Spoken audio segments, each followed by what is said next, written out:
നമസ്കാരം, ജാഗ്രത ന്യൂസ് ലൈവിലേക്ക് സ്വാഗതം. ഇപ്പോൾ നമ്മൾ ഈ കഴിഞ്ഞ ദിവസങ്ങളിലെല്ലാം നമുക്ക് പാല് തരുന്ന അല്ലെങ്കിൽ നമുക്ക് ഓമനിച്ച് വളർത്താൻ കഴിയുന്ന മൃഗങ്ങളെക്കുറിച്ചാണ് നമ്മൾ പറഞ്ഞിരുന്നത്. ഇന്നിപ്പോൾ നമ്മൾ പുതിയതായി ഈ ഒരു വിഷയത്തിൽ പ്രതികരിക്കുന്നത് നമ്മുടെ പന്നികൾ, ഇറച്ചിക്കായി നമ്മൾ കൂടുതലായി ഉപയോഗിക്കുന്ന പന്നികളെക്കുറിച്ചാണ്. ഈ പന്നികളുടെ ബിസിനസ് അല്ലെങ്കിൽ പന്നികളെ വളർത്തുന്നത് ഇപ്പോൾ വലിയൊരു ലാഭകരമായ ഒരു ബിസിനസ്സായി മാറിയിട്ടുണ്ട്. ഇത്തരമൊരു സാഹചര്യത്തിൽ നമ്മുടെ സീനിയർ വെറ്റിനറി സർജൻ കൂടിയായ ഡോക്ടർ പി ബിജു നമ്മളോടൊപ്പം ചേർന്ന് ഈ പന്നി വളർത്തലിൻ്റെ സാധ്യതകൾ എങ്ങനെയാണ്, നമുക്ക് പന്നിയെ പരിപാലിക്കാൻ എന്തൊക്കെയാണ് നമ്മൾ ശ്രദ്ധിക്കേണ്ട കാര്യങ്ങളെന്ന് അടക്കമുള്ള കാര്യങ്ങൾ അദ്ദേഹം നമ്മളോട് വിശദമാക്കാം. നമസ്കാരം സാർ. എന്താണ് ഇത്തരമൊരു എങ്ങനെയാണ് നമുക്ക് ഈ ഒരു പന്നി വളർത്തൽ, അല്ലെങ്കിൽ ആളുകൾ വളരെ ഒരു ഭയത്തോടും അവജ്ഞയോടും കൂടി കാണുന്ന ഒരു ജീവികളാണ്, അവയെ എങ്ങനെയാണ് നമുക്കൊരു വ്യവസായ അടിസ്ഥാനത്തിൽ, വാണിജ്യ അടിസ്ഥാനത്തിൽ വളർത്താൻ സാധിക്കുന്നത്?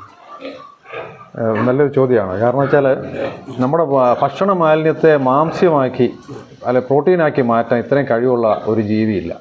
നമ്മൾ കോഴിയുടെ കാര്യം പറഞ്ഞെങ്കിലും കോഴിയുടെ കാര്യത്തിൽ നമുക്ക് അധികം ശ്രദ്ധ വേണ്ട. പക്ഷേ നമുക്ക് എത്ര അളവ് ഭക്ഷണ മാലിന്യം ഉണ്ടെങ്കിലും അതിനെ മുഴുവൻ കുറഞ്ഞ സമയം കൊണ്ട് മാംസ്യമാക്കി നമുക്ക് വേണ്ട ഇറച്ചി തരുന്ന ഒരു കൂട്ടരാണ് ഇവർ. ഇതൊരു പഴയ പന്നിഫാമാണ്. ഈ സെമിനാരിയോട് തന്നെ ചേർന്നുള്ള പല ഇനങ്ങളുണ്ട് ഇവിടെ നമുക്ക് കാണാൻ സാധിക്കും.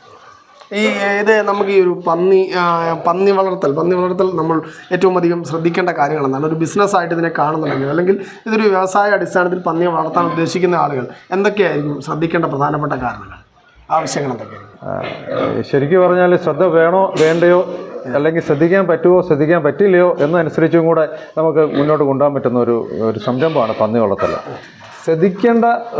ശ്രദ്ധിക്കാൻ പറ്റുമെന്നുണ്ടെങ്കിൽ ഏറ്റവും ലാഭകരമായിട്ട് കൊണ്ടുപോകുന്നത് പെൺപന്നികളെ വളർത്തി അവയെ പ്രജനനത്തിന് ഉപയോഗിച്ചുകൊണ്ട് അവരുടെ കുഞ്ഞുങ്ങളെ വിൽക്കുന്ന രീതിയിലേക്ക് പോയാൽ അത് ലാഭകരമായിട്ട് കൊണ്ടുപോകാം.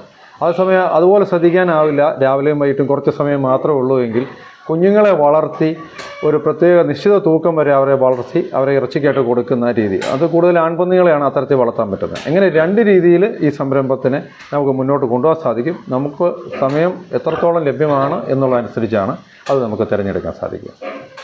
ഈ പന്നി വളർത്തൽ നമ്മൾ ഏറ്റവും അധികം ശ്രദ്ധിക്കേണ്ട ഈ പന്നിയുടെ ആരോഗ്യ പ്രശ്നങ്ങൾ, ഇത് നമ്മൾ സാധാരണ കണ്ടുവരുന്നത് ഈ ഒരു വനമേഖല അല്ലെങ്കിൽ ഏതെങ്കിലും പ്രദേശത്ത് ഈ കാട്ടുപന്നികളാണ് കൂടുതലായിട്ട് നമ്മുടെ ശ്രദ്ധയിൽ പലപ്പോഴും വരുന്നത്. ഈ ഇറച്ചിക്കായി വരുന്ന പന്നികളെ വളർത്തുമ്പോൾ നമ്മൾ ഏറ്റവും അധികം അവരുടെ ആഹാര കാരണങ്ങൾ, അതുപോലെ രോഗാവസ്ഥ, ഇത്തരം കാര്യങ്ങൾ എന്തൊക്കെയായിരിക്കും നമ്മൾ ശ്രദ്ധിക്കേണ്ടത്?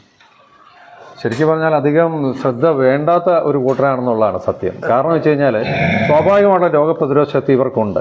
അതുകൊണ്ട് തന്നെയാണ് ഭക്ഷണ മാലിന്യമൊക്കെ കഴിച്ചാൽ പോലും അവർക്ക് പ്രത്യേകിച്ച് രോഗമൊന്നും വരാതെ അവർക്ക് ശരീരഭാരം കൂടി അത് ഇറച്ചിയായി മാറ്റാൻ സാധിക്കുന്നത്.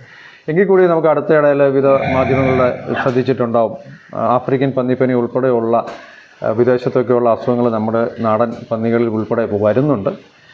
അതുകൊണ്ട് നമുക്ക് രോഗപ്രതിരോധ ശക്തി ഉള്ള കുത്തിവയ്പ്പുകൾ അതിന് വേണ്ടിയിട്ടുള്ളത് എടുക്കേണ്ടതാണ്. അത് നമ്മുടെ വിപണിയിൽ ലഭ്യമാണ്. അപ്പോൾ അത്തരം രീതിയിലോട്ട് നമ്മൾ കാര്യങ്ങൾ കൊണ്ടുപോവുകയാണെങ്കിൽ തീർച്ചയായിട്ടും വലിയ റിസ്ക് ഇല്ലാതെ നല്ല ലാഭകരമായിട്ട് കൊണ്ടുപോകാൻ സാധിക്കും പന്നി വളർത്തൽ. അതുപോലെ തന്നെ നമ്മളിപ്പോൾ പന്നി സാറിപ്പോൾ പറഞ്ഞു ആഫ്രിക്കൻ പന്നിപ്പനി അടക്കമുള്ള അസുഖങ്ങൾ വരുന്നൊരു സാഹചര്യമുണ്ട്.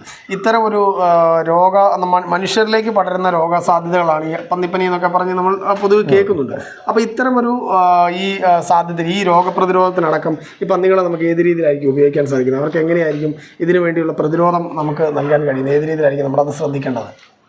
നമ്മൾ കൂടുതലായിട്ട് ഒരു ഫാം എന്നുള്ള രീതിയിലേക്ക് വളർത്തുകയാണെങ്കിൽ നമ്മൾ ശ്രദ്ധിക്കേണ്ട കാര്യം, യാതൊരു കാരണവശാലും പുറത്തു നിന്നുള്ള ആളുകൾ ധാരാളമായിട്ട് ആ ഫാമിലേക്ക് വരികയും പന്നികളുമായിട്ട് ഇടപഴകാതെ ഇരിക്കുകയും ചെയ്യുന്ന ഒരു കാര്യം ശ്രദ്ധിക്കണം.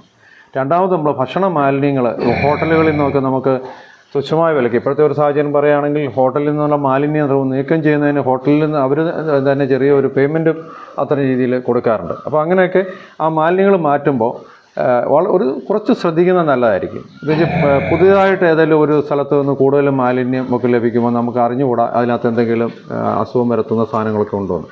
അപ്പോൾ അത്തരം കാര്യങ്ങൾ ഒന്ന് ശ്രദ്ധിച്ചാൽ, അത് അടിസ്ഥാനപരമായ കുറച്ച് കാര്യങ്ങൾ മാത്രമേ ഉള്ളൂ, അതൊക്കെ ഒന്ന് ശ്രദ്ധിച്ചു കഴിഞ്ഞാൽ നല്ല പരിധിവരെ നമുക്ക് രോഗം തടയാൻ സാധിക്കും. അതുപോലെ തന്നെ ഞാൻ ആദ്യം സൂചിപ്പിച്ച പ്രതിരോധ കുത്തിവയ്പ്പ് കൂടെ എടുത്തു കഴിഞ്ഞാൽ പ്രത്യേകിച്ച് രോഗങ്ങളൊന്നും ഇല്ലാതെ തന്നെ നമുക്ക് പന്നികളെ വളർത്താൻ സാധിക്കും.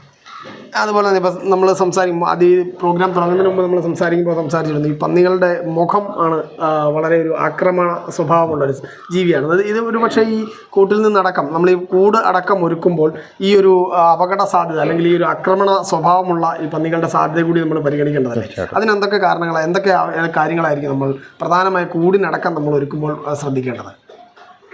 ഏതൊരു ജീവിക്കും ഡേഞ്ചർ പൊട്ടൻഷ്യൽ എന്ന് പറയും. നമ്മൾ ശ്രദ്ധിക്കേണ്ട കുറേ കാര്യങ്ങൾ, പശുക്കളാണെങ്കിൽ കുത്തും, കുതിരയാണെങ്കിൽ തൊഴിക്കും, നായ്ക്കളാണെങ്കിൽ കടിക്കും. അതുപോലെ തന്നെ ഉള്ള ഒരു കാര്യമാണ് പന്നിയുടെ കാര്യത്തിൽ. അവർ കടിക്കുകയും തേറ്റയല്ല അവരുടെ മോന്ത ഭാഗം കൊണ്ട് ഇടിക്കുകയൊക്കെ ചെയ്യുന്ന ഒരു സാധ്യതയുണ്ട്. പക്ഷേ നമ്മുടെ വിദേശ ഇനം പന്നികൾ സത്യം പറഞ്ഞാൽ അവർ വെറും പാവമാണെന്നുള്ളതാണ്.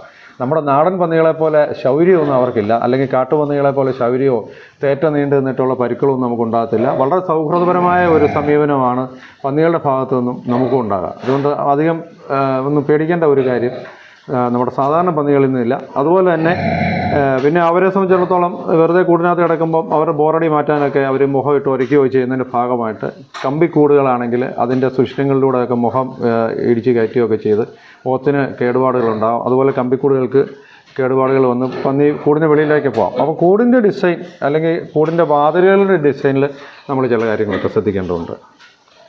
അതുപോലെ സാറേ, ഇപ്പോൾ ഈ പന്നി ഇതിൻ്റെ ഒരു ജീവിത കാലാവധി എത്ര കാലമാണ്?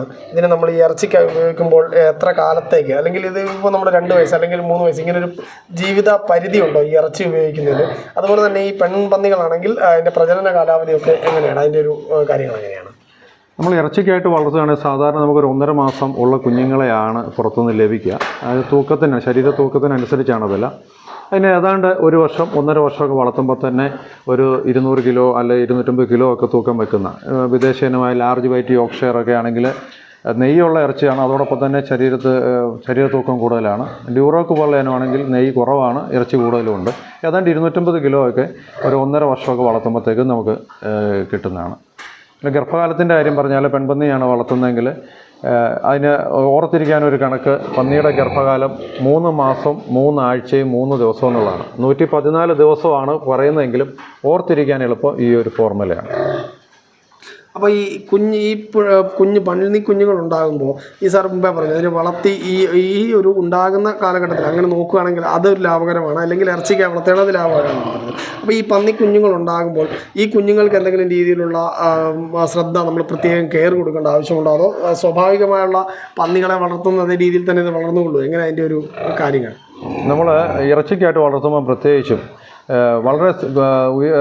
വളരെ സ്പീഡിൽ അവർ വളർന്ന് ശരീര തൂക്കം വെച്ച് നമുക്ക് ഇറച്ചിക്കായിട്ട് എത്തിക്കേണ്ടതുണ്ട്. നല്ല രീതിയിൽ വളർത്തുകയാണ് 1 വർഷം കൊണ്ടൊക്കെ തന്നെ ഈ പറഞ്ഞ 150 കിലോയ്ക്ക് മുകളിൽ തൂക്കം വെക്കും.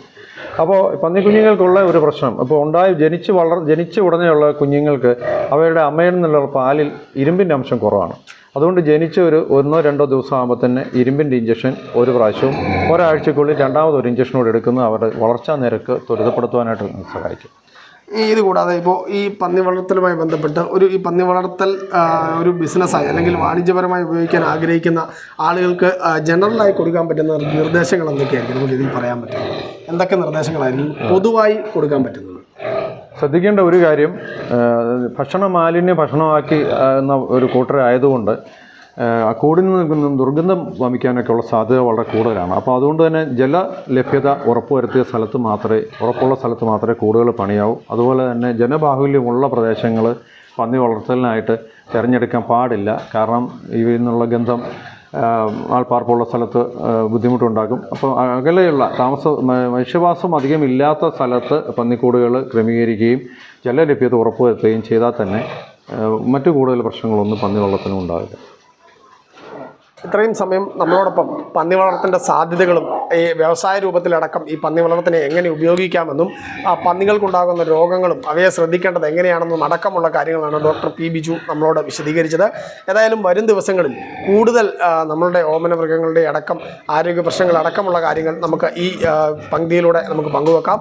ഏതായാലും നിങ്ങൾക്കുള്ള സംശയങ്ങൾ ഡോക്ടറുടെ നമ്പറിലോ താഴെ കമൻറ്റായോ രേഖപ്പെടുത്താം. കൂടുതൽ വിവരങ്ങൾക്കായും കൂടുതൽ എപ്പിസോഡുകൾക്കായും നിങ്ങൾക്ക് കാത്തിരിക്കാം. കോട്ടയത്തു നിന്നും ടീം ജാഗ്രത.